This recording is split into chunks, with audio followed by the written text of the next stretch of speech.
take a moment to talk about not just this Mesa Boogie amplifier, but Mesa Boogie amplifiers in general.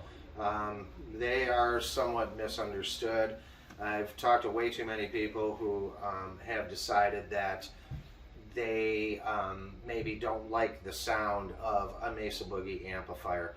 There are far too many models in the Boogie line to make that kind of a statement. It requires a little bit of insight as you move through the different models. This is a Mark 5 series amp, a 25 watt amp that has 2 channels with 3 different voicing options for each channel. They've chosen really the most popular 6 voices that Boogie has employed over the years. Something that is not often enough explained is how the channels are actually kind of put together. So what I have here is very simple. I've got a fair amount of gain dialed in. I've got a fair amount of master volume. Right now the EQ is out of the circuit. I'm working on channel 1 only. And I've chosen, I believe, a simple clean voice. So here's something that nobody really thinks about, and you are going to think about it. So what's happening here is simple. Again, with the tone controls at 0 or at nothing, there is nothing. So I'll simply play a low string and start with my bass control. You'll notice that as soon as I employ the bass control, we're now getting some tone, and I'll dial that until first and foremost I hear it, and then at some point it's going to dig in a little bit or bite, and once that happens I'll stop adjusting that tone control. I'll then go to the mid-range and repeat the same process. Boogies are very mid-range rich to begin with, so I don't have to turn this control up much at all to get it to bite. And then finally I'll go to the treble control. And as soon as I hear that familiar bite, I'll stop.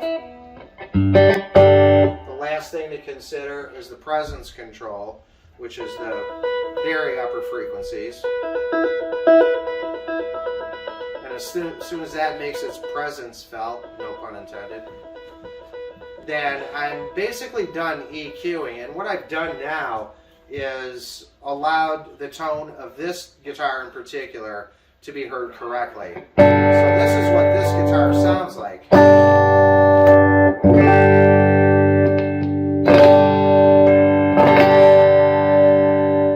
From that jumping off point, I can now manipulate the controls on the amp to dial it in maybe to something that you know, I'm looking for.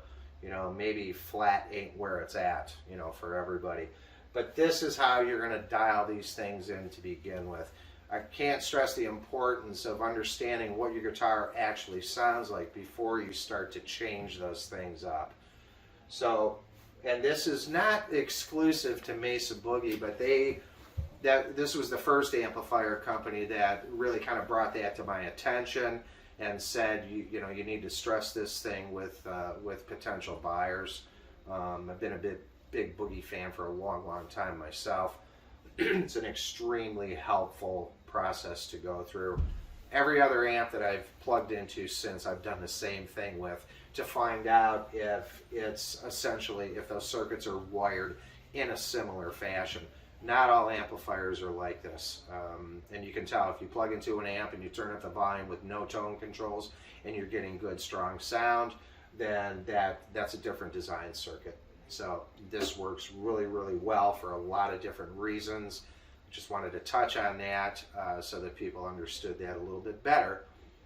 And one Mesa Boogie does not equal all Mesa Boogies. They have many different circuits over the years. They've got many circuits available today that are very eloquent in addressing different sound types from different eras. So if you're not hearing what you want out of a Mesa Boogie, we'll either plug you into a different model or further explain to you how to really dial those amps.